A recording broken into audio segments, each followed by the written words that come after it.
Hello बाळको, આપણે કાર્બનિક સંયોજનોવાળા પાઠની ચર્ચા કરીએ છીએ। 5 લેક્ચરની ચર્ચા કરી। અગાઉના લેક્ચરમાં આપણે હાઇડ્રોકાર્બન સંયોજનોનું વર્ગીકરણની ચર્ચા કરી, હાઇડ્રોકાર્બન સંયોજનોના બંધારણ વિશે ચર્ચા કરી, બરાબર। હવે આજે આપણે જે ચર્ચા કરવી છે એ ખાસ 2 અગત્યના પ્રશ્નોની ચર્ચા કરવી છે। એક વિષમ પરમાણુ, क्लियर। तो विषम परमाणु कोने कहेवाय? तो दाखला तरीके हूँ तमने उदाहरण आपू, CH4 है, क्लियर, अने मिथेन कहेवाय। तो मिथेनना एक हाइड्रोजन परमाणुनु विस्थापन दाखला तरीके 4 मांथी 3 थई जाय अने बाजुमां तमे क्लोरीन जोड़ी दो, बराबर। तो आ क्लोरीन परमाणु छे ने बेटा, एने विषम परमाणु कहेवाय। दाखला तरीके C3H8 है, बराबर। तो आ प्रोपेनનું अणुसूत्र है, एमां हाइड्रोजन परमाणुનું विस्थापन दाखला तरीके तमे क्लोरीन परमाणु वडे करो तो C3H7 एक हाइड्रोजन परमाणुનું विस्थापन थाय ने क्लोरीन जोड़ाई जाए, क्लियर। तो आ क्लोरीन परमाणु है ने विषम परमाणु कहेवाय। विषम परमाणु कोने कहेवाय? तो आज हाइड्रोकार्बन श्रृंखला में एक अथवा तो वधारे हाइड्रोजनનું विस्थापन करतुं जे तत्व होय ने ए तत्वने विषम परमाणु कहेवाय, बराबर। याद राखो बेटा, शू लखीशुं कि हाइड्रोकार्बन श्रृंखला में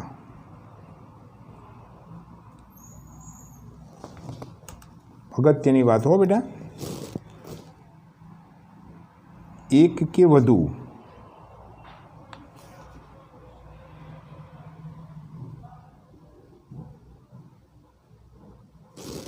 हाइड्रोजनનું विस्थापन करता तत्वने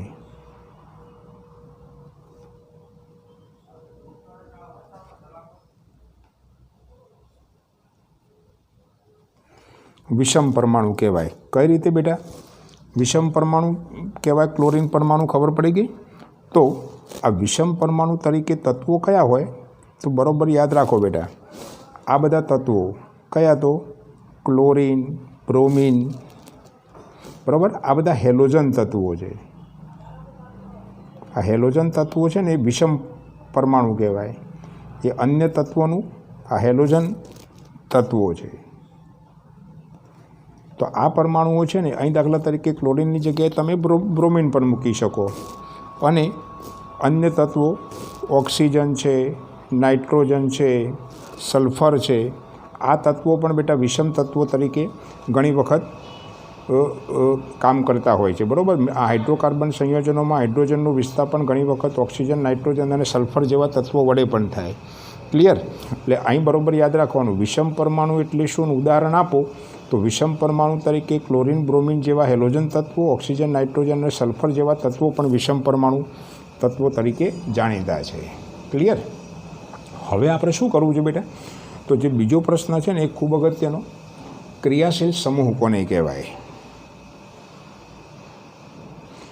आपणा कोर्स में जे क्रियाशील समूहो आपेला है ने ए क्रियाशील समूहो पण जोवाना छे। क्रियाशील समूह कोने कहेवाय? बहु सिम्पल बेटा, कि आ बधी कार्बनिक संयोजनों श्रेणी कहेवाय बेटा।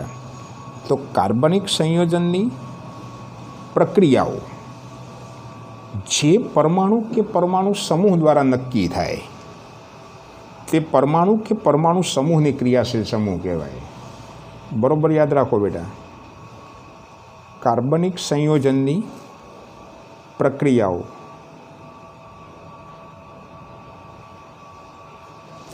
जे परमाणु के परमाणु समूह द्वारा नक्की थाय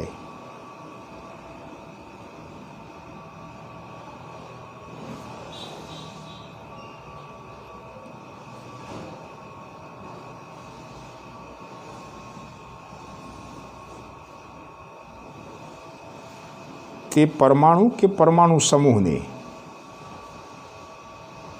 क्रियाशील समूह कहेवाय। अहीं बराबर याद राखजो बेटा, आपणा कोर्स में क्रियाशील समूह है बेटा, ए क्रियाशील समूह अहीं आपणे लखवाना छे।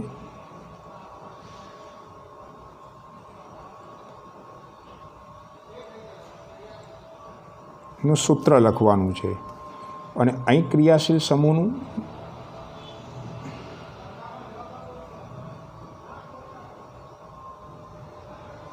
નામ લખવાનું છે. આપણા કોર્સમાં બેટા 5 ક્રિયાશીલ સમૂહ આપેલા છે. સૌથી પહેલો જે ક્રિયાશીલ સમૂહ છે ને એ યાદ રાખવાનું છે બેટા, એ હેલોજન સમૂહ છે.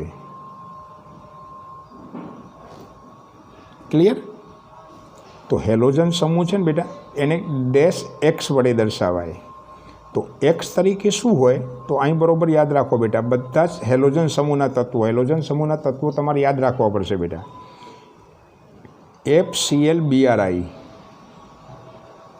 આ ફ્લોરિન, ક્લોરિન, બ્રોમિન અને આયોડિન, એની જ આ એક્સની જગ્યાએ તમે આ લખી શકો. આ સમૂહ છે ને બેટા એને હેલોજન સમૂહ કહેવામાં આવે. ક્લિયર? બીજો જે સમૂહ છે ને બેટા એ આલ્ડીહાઇડ સમૂહ છે.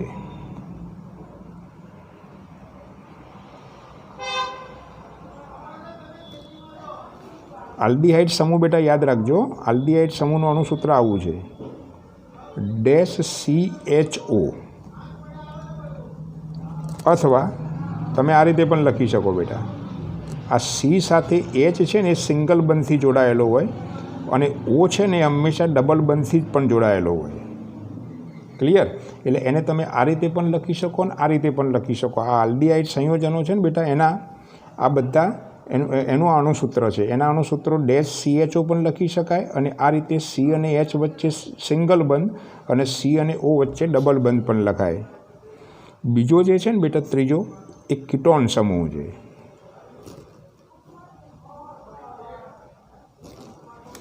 કીટોન સમૂહનું સૂત્ર આવું છે બેટા, C લખી અને ડબલ બંધ કરી અને O લખવાનો છે.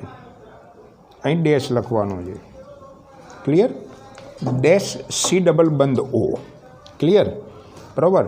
તો આ પણ શું છે, આમ તો બેટા અહીં એક બંધ હોય અને બીજો એક બંધ અહીં હોય. આમ C કરીને આ બાજુએ એ સિંગલ બંધ બતાવવાનું અને O સાથે ડબલ બંધ. C હંમેશા O સાથે ડબલ બંધથી જ જોડાયેલો હોય. ચોથો સમૂહ જે છે ને બેટા એ કાર્બોક્સિલિક એસિડ સમૂહ છે.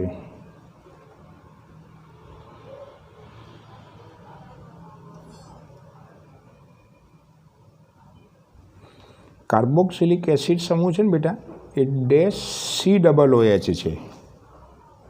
એટલે અથવા તો આને તમારે આ રીતે પણ લખી શકાય. જો બેટા આ C છે ને બરાબર, એ આ ડેશ તો ખરો જ, એની સાથે આ OH છે ને એ સિંગલ બંધથી જોડાયેલો હોય અને આ એક છે ને એ ડબલ બંધથી જોડાયેલો હોય. C હંમેશા O સાથે ડબલ બંધથી જ જોડાય.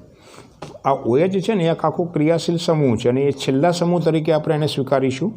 એવો જે સમૂહ છે ને બેટા એને આલ્કોહોલ સમૂહ કહેવામાં આવે છે. આલ્કોહોલ સમૂહ એટલે ડેશ કરીને OH લખાય. ક્લિયર? તો હેલોજન એટલે -X, આલ્ડીહાઇડ એટલે -CHO, પછી કીટોન એટલે C ડબલ બંધો, કાર્બોક્સિલિક એસિડ એટલે COOH અથવા તો C પછી OH અને ડબલ બંધો અને આલ્કોહોલ એટલે -OH. ક્લિયર? તો આ છે ને બેટા એક ક્રિયાશીલ સમૂહ હતા. ક્લિયર? તો ક્રિયાશીલ સમૂહ કોને કહેવાય ખબર પડી ગઈ? હવે આપણે જે ચર્ચા કરવી છે ને બેટા એ સમાનધર્મી શ્રેણી વિશે ચર્ચા કરવી છે. કોના વિશે બેટા? તો સમાનધર્મી શ્રેણી કોને કહેવાય એના વિશે ચર્ચા કરવી છે. આ ખૂબ જ અગત્યનો પ્રશ્ન. સમાનધર્મી શ્રેણી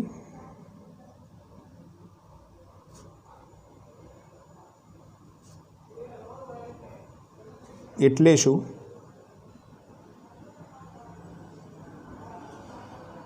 તેની લાક્ષણિકતાઓ લખો.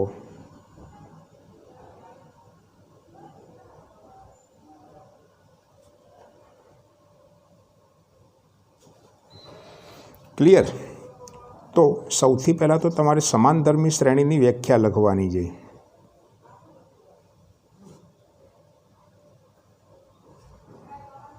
જોજો બેટા, સમાનધર્મી શ્રેણીની વ્યાખ્યા થોડીક વાર પછી હું તમને સમજાવું. આપણે 3 પ્રકારની શ્રેણીઓ ભણ્યા બેટા, આલ્કેન, આલ્કીન અને આલ્કાઇન. આ 3 શ્રેણીઓ છે ને બેટા એ સમાનધર્મી શ્રેણીઓ છે. હું 2 અણુસૂત્રો લખીને તમને સમજાવું. આલ્કેનનું પહેલું અણુસૂત્ર છે ને બેટા એ CH4 હતું, યાદ રાખો બેટા. બીજું અણુસૂત્ર C2H6, આ મિથેન, આ ઇથેન. પછી પ્રોપેન C3H8। ચલો બેટા, આલ્કીનનું પહેલું સૂત્ર કયું હતું? તો C2H4 હતું, યાદ રાખો બેટા। C3H6 હતું। ચલો, આલ્કાઇનનું પહેલું સૂત્ર C2H2 C3H4, બરાબર। તમે જુઓ બેટા કે આ આલ્કેન શ્રેણી, આ આલ્કીન શ્રેણી અને આલ્કાઇન શ્રેણી, એમાં તમે પ્રથમ આ પહેલો અને બીજો, બરાબર, આ બે અણુસૂત્રો તમે જુઓ બેટા કે આમાં કાર્બન 1 છે ને આમાં કાર્બન 2 છે, એટલે આ બંને વચ્ચે કાર્બનની સંખ્યાનો તફાવત C છે।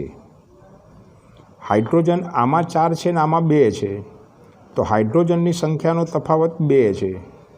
જોયું બેટા? એ જ રીતે આમાં ને આમાં પણ જુઓ બેટા, કાર્બન અને હાઇડ્રોજનની સંખ્યાનો તફાવત CH2 જ હશે। જુઓ, આમાં 2 કાર્બન છે, આમાં 3 કાર્બન છે, એટલે કાર્બનમાં 1 તફાવત, આમાં 6 હાઇડ્રોજન, આમાં 8 હાઇડ્રોજન, એટલે હાઇડ્રોજનની સંખ્યામાં 2નો તફાવત। અહીં તમે જુઓ બેટા કે અહીં કાર્બન 2 છે, અહીં કાર્બન 3 છે, એટલે કાર્બનની સંખ્યાનો તફાવત 1 અને હાઇડ્રોજનમાં 2નો તફાવત। તમે કોઈ પણ આ આલ્કેન અને આલ્કાઇન ત્રણે ત્રણ શ્રેણીઓમાં કોઈ પણ 2 ક્રમિક સંયોજનો વચ્ચે કાર્બન અને હાઇડ્રોજનની સંખ્યાનો તફાવત CH2 છે। તો આવા સંયોજનોથી બનતી શ્રેણી છે ને બેટા, એને સમાનધર્મી શ્રેણી કહેવાય। ક્લિયર? તો આપણે આવું લખી શકાય સમાનધર્મી શ્રેણીની કે કાર્બનિક સંયોજનની જે શ્રેણીમાં કાર્બન અને હાઇડ્રોજનની સંખ્યાનો તફાવત 2 ક્રમિક સભ્યો વચ્ચે કાર્બન અને હાઇડ્રોજનની સંખ્યાનો તફાવત CH2 હોય ને, બરાબર, એવા સંયોજનોની શ્રેણીને સમાનધર્મી શ્રેણી કહેવાય। બરાબર? તો આપણે આવું લખીશું કે જે કાર્બનિક સંયોજનોની શ્રેણીના 2 ક્રમિક સભ્યો વચ્ચે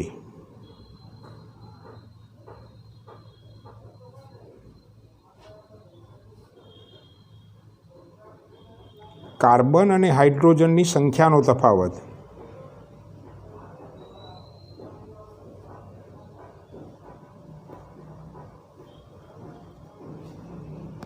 CH2 હોય,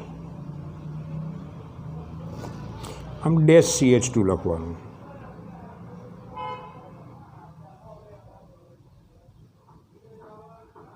તેવા સંયોજનોની શ્રેણીને સમાનધર્મી શ્રેણી કહેવાય। સમાનધર્મી શ્રેણી એટલે આલ્કેનના બધા સભ્યો પણ સમાનધર્મી શ્રેણી કહેવાય। આલ્કીન અને આલ્કાઇન, આલ્કીન અને આલ્કાઇન ત્રણે સમાનધર્મી શ્રેણીઓ છે। કેમ? કારણ કે એના 2 ક્રમિક સભ્યો વચ્ચે કાર્બન અને હાઇડ્રોજનની સંખ્યાનો તફાવત CH2 જ છે। ક્લિયર? હવે જરા આગળ વધો બેટા, આની આપણે લાક્ષણિકતાઓની ચર્ચા કરવાની છે, બરાબર। પહેલી લાક્ષણિકતા, એક પણ લાક્ષણિકતા એવી નથી કે બેટા આપણે એ ગોખવી પડે,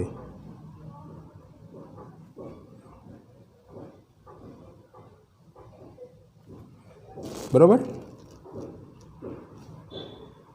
જો બેટા, સમાનધર્મી શ્રેણીના દરેક સંયોજનોમાં રહેલા તત્વો અને ક્રિયાશીલ સમૂહ બધા સમાન હોય, બરાબર। લખવાનું, દરેક સંયોજનના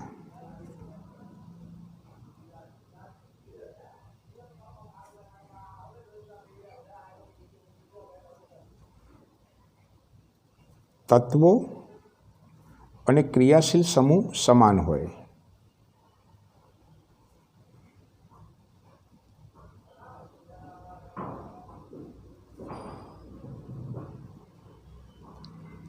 બેટા જુઓ, અહીં શું છે કે પહેલા અને બીજા સભ્ય વચ્ચે CH2, બીજા અને ત્રીજા વચ્ચે CH2નો તફાવત, ટૂંકમાં ત્રીજા અને ચોથા વચ્ચે પણ CH2, તો આનો ક્રિયાશીલ સમૂહ CH2 જ કહેવાય। આ બધાના ક્રિયાશીલ સમૂહ કયા છે?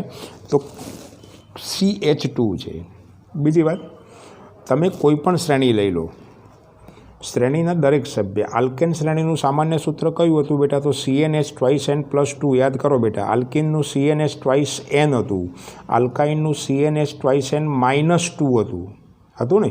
તો આ શ્રેણીના દરેક સભ્યને સામાન્ય આણ્વીય સૂત્રથી દર્શાવી શકાય છે, બરાબર। તો બીજી લાક્ષણિકતા શું છે? તો આ શ્રેણીના દરેક સભ્યને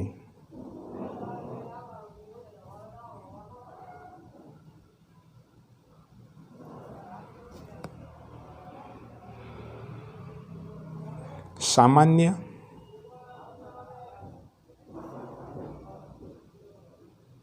આણ્વીય સૂત્રથી દર્શાવી શકાય છે.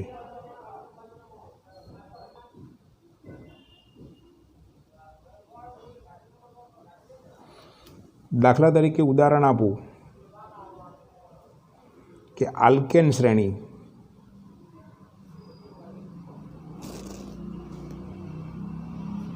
ના દરેક સભ્યને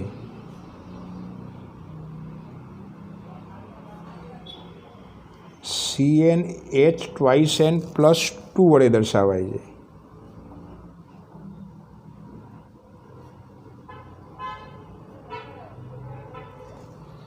ક્લિયર?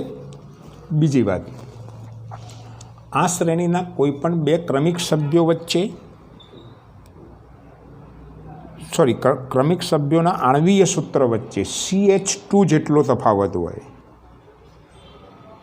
બે ક્રમિક સભ્યો વચ્ચે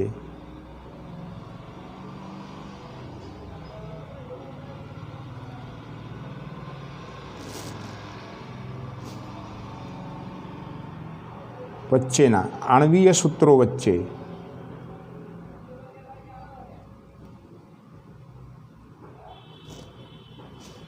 CH2 જેટલો તફાવત હોય છે.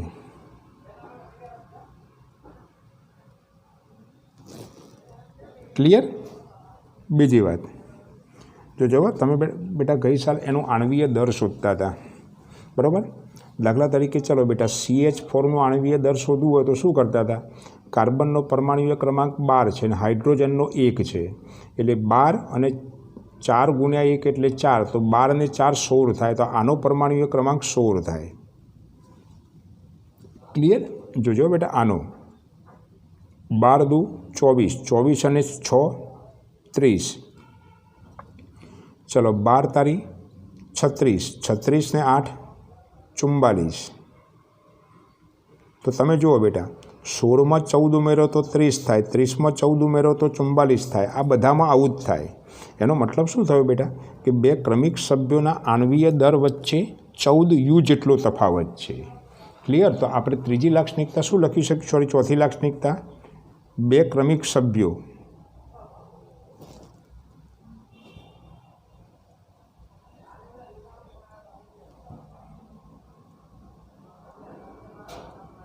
ના આણ્વીય દર વચ્ચે અથવા તો આણ્વીય દરમાં 14 U જેટલો તફાવત છે.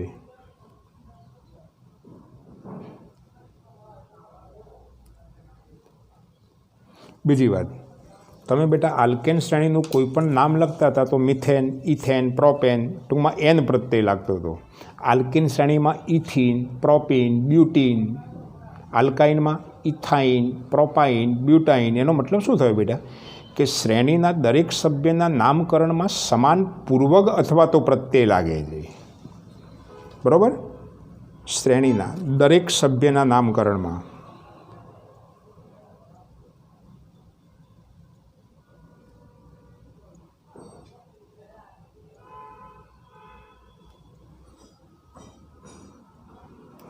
સમાન પૂર્વક કે પ્રત્યય લાગે છે. ખ્યાલ આવ્યો? છઠ્ઠો અને છેલ્લો ગુણધર્મ, જુઓ બેટા કે આ સભ્યોમાં જેમ જેમ આણ્વીય દર વધે ને તેમ તેમ આણ્વીય દર પર આધારિત કેટલાક ગુણધર્મો જેવા કે ગલનબિંદુ, ઉત્કલન બિંદુ, દ્રાવ્યતા એ પણ બદલાય. બરાબર? જેમ જેમ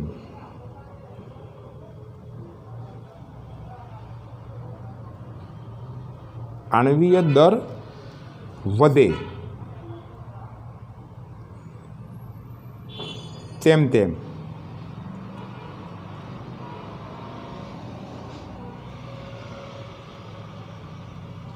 ભૌતિક ગુણધર્મો જેવા કે ગલન બિંદુ, ઉત્કલન બિંદુ, દ્રાવ્યતા, બરાબર, માં ફેરફાર થાય છે.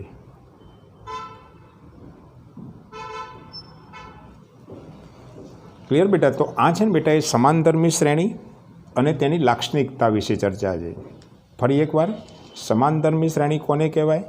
तो जे कार्बनिक कार्बनिक संयोजननी श्रेणीना बे क्रमिक सभ्यों वच्चे कार्बन अने हाइड्रोजननी संख्यानो तफावत CH2 होय तेवा संयोजनोनी श्रेणीने समानधर्मी श्रेणी कहेवाय। मैं तमे 3 श्रेणीओ लखी छे, आल्केन, आल्कीन अने आल्काइन। क्लियर? तो आल्केन, आल्कीन अने आल्काइन में तमे जुओ बेटा कि दरेक सभ्योमां रहेला परमाणुओनी संख्या अने क्रियाशील समूह समान छे। एटले पहली लाक्षणिकता कई? तो दरेक संयोजनमां रहेला तत्वों अने क्रियाशील समूह समान होय। तत्वों एटले एमां कार्बन अने हाइड्रोजन ज तत्वों होय। क्रियाशील समूह तो CH2 क्रियाशील समूह कहेवाय एनो। आ श्रेणीना दरेक सभ्यने सामान्य आणवीय सूत्रथी दर्शावी शकाय। दाखला तरीके आल्केन श्रेणीनुं सामान्य सूत्र कयुं हतुं? तो CnH2n+2 हतुं। पछी बे क्रमिक सभ्यों वच्चेना आणवीय सूत्रों वच्चे CH2 जेटलो तफावत हतो। बे क्रमिक सभ्योना आणवीय दरमां 14U जेटलो तफावत हतो। दरेक सभ्यना नामकरणमां समान पूर्वक के प्रत्यय लागतो हतो। पछी जेम जेम आणवीय दर वधे तेम तेम आणवीय दर पर आधारित गुणधर्मो जेवा के गलन बिंदु, उत्कलन बिंदु, द्रव्यतामां पण फेरफार थाय छे। क्लियर बेटा? तो आजे चर्चा छे ने बेटा ए क्रियाशील समूहनी समानधर्मी श्रेणीनी चर्चा करी अने समानधर्मी श्रेणी छे ने बेटा एमां एनी लाक्षणिकताओनी चर्चा करी। बराबर? तो અહીં છે ને બેટા એ આપણે ક્રિયાશીલ સમૂહની ચર્ચા કરી અને ક્રિયાશીલ સમૂહની ચર્ચા કર્યા પછી સમાનધર્મી શ્રેણીની વાત કરી અને હવે આપણે જે ચર્ચા કરવી છે ને બેટા એ બંધારણીય સમઘટકોની ચર્ચા કરવાની છે। ક્લિયર? તો હવે પછીના પ્રશ્નની જે ચર્ચા કરવી છે ને બેટા એ બંધારણીય સમઘટકો કોને કહેવાય? બરાબર? ખૂબ અગત્યના પ્રશ્નની ચર્ચા કરવાની છે। આ બધા જ પ્રશ્નો બેટા આજના પ્રશ્નો ખૂબ જ અગત્યના છે। બંધારણીય સમઘટકો કોને કહેવાય?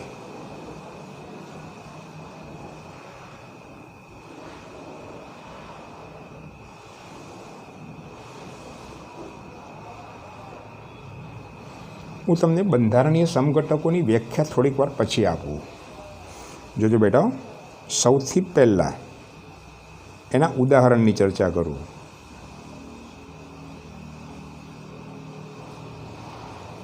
Number 1 butane. ब्यूटेनનું अणुसूत्र याद राखो बेटा। आ तो अणुसूत्रों तमारे याद राखवा ज पड़शे बेटा। C4H12 ना 2 समघटको छे।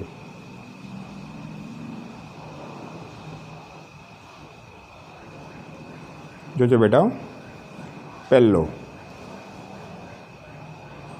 4 कार्बन सीधी लाइन में दौड़ देवाना, बाकी ऊपर नीचे हाइड्रोजन।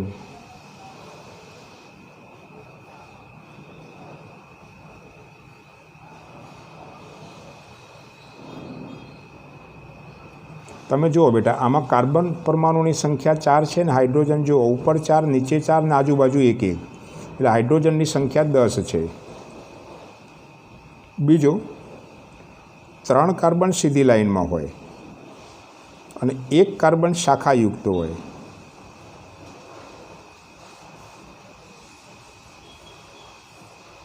बाकी बधे हाइड्रोजन।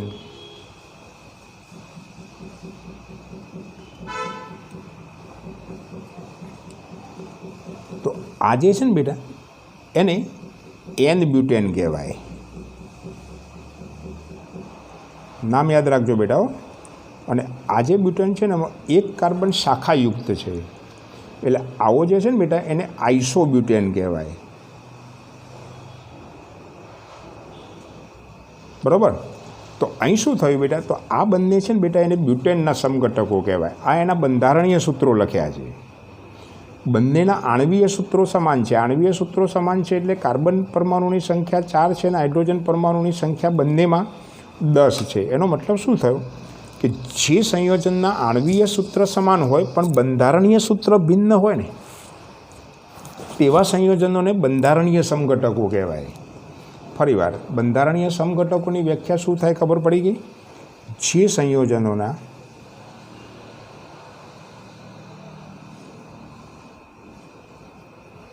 आणवीय सूत्र समान होय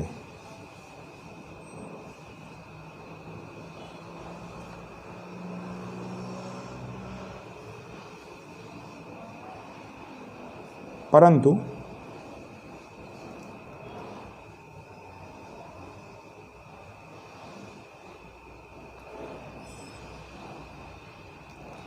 બંધારણીય સૂત્રો ભિન્ન હોય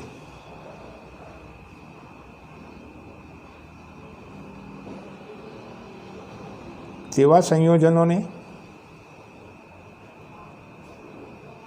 બંધારણીય સમઘટકો કહેવાય. ક્લિયર? તો આ એનું ઉદાહરણ છે. આ બ્યુટેનના બે સમઘટકો, બરાબર. આ જે સીધી લાઈનવાળો છે એને એન બ્યુટેન એટલે કે નોર્મલ બ્યુટેન કહેવાય, અને એક કાર્બન પરમાણુ જો શાખાયુક્ત હોય ને તો બેટા એને આઇસોબ્યુટેન કહેવાય. ચલો બેટા, તો આ એક ઉદાહરણ. બીજું તમને ઉદાહરણ પેન્ટેનનું આપું. પેન્ટેન એટલે C5H12 ના 3 સમઘટકો છે.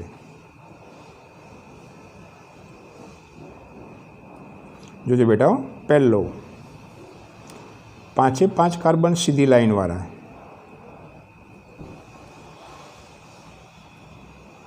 બાકી ઉપર નીચે શું લટકાવી દેવાનું બેટા? તો હાઇડ્રોજન. તો આ છે ને બેટા એને એન પેન્ટેન કહેવાય. ક્લિયર? બીજું જે છે ને બેટા એ બીજામાં શું કરીશું આપણે કે 4 કાર્બન સીધી લાઈનમાં લખીશું અને 1 કાર્બન વચ્ચેના જે 2 કાર્બન છે એમાંથી આ બાજુથી બીજા નંબરના કાર્બન સાથે શાખાયુક્ત બનાવી દેવાનું, બાકી બધે હાઇડ્રોજન જોડી દેવાના. તો આ જે છે ને બેટા એને આઇસોપેન્ટેન કહેવાય. અને જે સી છે, સી એમાં શું કરીશું બેટા? 3 કાર્બન સીધી લાઈનમાં અને બાકીના 2 કાર્બન ઉપર નીચે શાખાયુક્ત, બાકી બધે હાઇડ્રોજન. તો આ જે છે ને બેટા એને નિયોપેન્ટેન કહેવામાં આવે છે. ક્લિયર? તો પ્રશ્ન એવો પૂછે કે બેટા બંધારણીય સમઘટકો એટલે શું, અને બ્યુટેન અને પેન્ટેનના બંધારણીય સમઘટકો દોરો. તો તમારે આ રીતે બંધારણીય સમઘટકો દોરવાના. ક્લિયર? તો આ બધા બંધારણીય સમઘટકો છે. બ્યુટેન અને પેન્ટેનના બંધારણીય સમઘટકો તમારે યાદ રાખવાના બેટા. ઓકે? તો આજે વાત થઈ ને બેટા, એ કોની વાત થઈ? તો બંધારણીય સમઘટકોની વાત થઈ. બરાબર? આ રીતે હેક્ઝેનના બંધારણીય સમઘટકો પાછા 5 છે, પણ એટલા બધે સુધી તમારે જવાની જરૂર નથી. ક્લિયર? બરાબર? તો પેન્ટેનના સમઘટકો કેટલા છે અને બ્યુટેનના સમઘટકો કેટલા છે? બરાબર?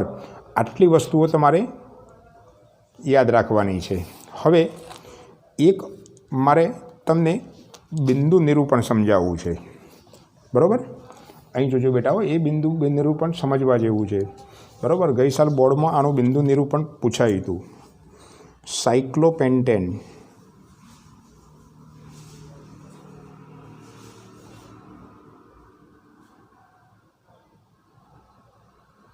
નું સૂત્ર અને ઇલેક્ટ્રોન બિંદુ નિરૂપણ.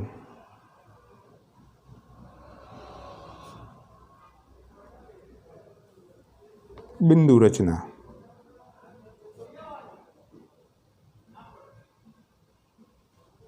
શું થશે? બરાબર? હવે યાદ રાખો બેટા, આ સાયક્લોપેન્ટેનનું અણુસૂત્ર છે ને, પેન્ટેન એટલે 5, પણ સાયક્લો હોય ને તો 5ના જેટલા હોય ને ડબલ એટલા હાઇડ્રોજન હોય. ટૂંકમાં કાર્બનના જેટલા પરમાણુ હોય ને એટલા હાઇડ્રોજન, એના કરતાં ડબલ હાઇડ્રોજનના પરમાણુ હોય. હવે આ સાયક્લોપેન્ટેનનું તમારે બિંદુ નિરૂપણ સમજવું છે. તો તમારે શું કરવાનું બેટા? સૌથી પહેલાં તો કાર્બનનો અણુ દોરી દેવાનો. ક્લિયર? હવે કાર્બનના અણુની આસપાસ તમારે શું કરવાનું? અહીં જુઓ બેટા, આ કાર્બનનો એક અણુ દોર્યો છે. આવા કાર્બનના તમારે શું કરવાનું? એકબીજા સાથે જોડાયેલા રહે ને એવા 5 કાર્બન પરમાણુ દોરી દેવાના.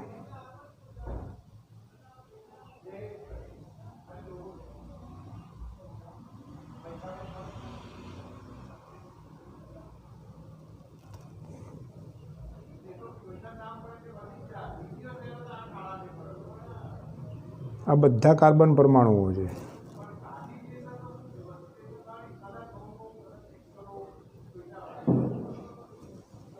ક્લિયર?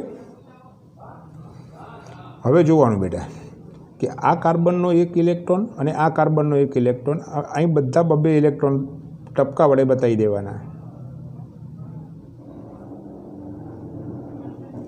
તમારે યાદ રાખવાનું એક કાર્બનની ફરતે કુલ 4 ઇલેક્ટ્રોન હોય. એટલે જુઓ બેટા, આ કાર્બનનો એક ઇલેક્ટ્રોન આ છે ને એક ઇલેક્ટ્રોન આ છે, એટલે એક એક ઇલેક્ટ્રોન વપરાઈ ગયો. હવે આ કાર્બનના બીજા 2 ઇલેક્ટ્રોન છે, તો 2 ઇલેક્ટ્રોન સાથે તમારે શું બતાવી દેવાનું બેટા? તો અહીં હાઇડ્રોજન બતાવી દેવાના દોરીને. જોજો બેટા, આ એક એક ટપકુંવાળો જે ઇલેક્ટ્રોન છે ને એ કાર્બનનો છે, અને તમે હાઇડ્રોજન લખો તો એને ચોકડી વડે બતાવવાનો. ખબર પડી બેટા? દરેક સાથે તમારે હવે શું કરવાનું કે એક ટપકું ને એક ચોકડીની બાજુમાં હાઇડ્રોજન લખી દેવાનું. દરેક કાર્બન સાથે 2 હાઇડ્રોજન જોડવા પડશે.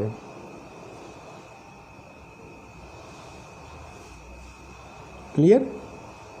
1 2 3 4 અને 5 કાર્બન હોય.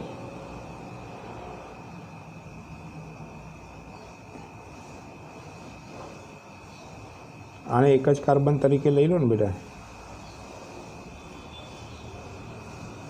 1 2 3 4 અને 5. ચલો, આ કાર્બન સાથે બીજા 2 હાઇડ્રોજન, તો અહીં આમ ટપકું ચોકડી હાઇડ્રોજન, આની સાથે 2 હાઇડ્રોજન, H લખી ટપકું અને ચોકડી, અહીં પણ 2 હાઇડ્રોજન, ટપકું અને ચોકડી. આ રીતે બેટા તમે સાયક્લોપેન્ટેનનું અણુસૂત્ર લખી શકો. બરાબર?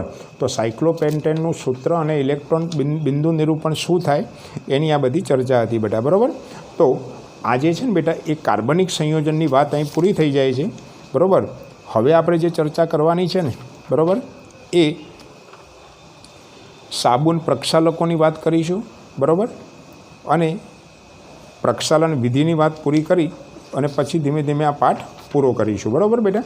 તો આટલી વસ્તુઓ આજના દિવસના જે અગત્યના પ્રશ્નોમાં સૌથી પહેલાં કોની વાત કરી? તો વિષમ પરમાણુની વાત કરી, ક્રિયાશીલ સમૂહની વાત કરી, પછી સમાનધર્મી શ્રેણી એની લાક્ષણિકતાઓની ચર્ચા કરી, બંધારણીય સમઘટકો અને સાયક્લોપેન્ટેનનું બિંદુ નિરૂપણ કઈ રીતે થાય એની ચર્ચા કરી. બરાબર? આટલા પ્રશ્નો આજના દિવસના અગત્યના પ્રશ્નો બરાબર તૈયાર કરી દેવાના. બરાબર? બાકીના પ્રશ્નોની ચર્ચા હવે પછીના લેક્ચરમાં કરીશું. ઓકે બેટા? બાય, આવજો.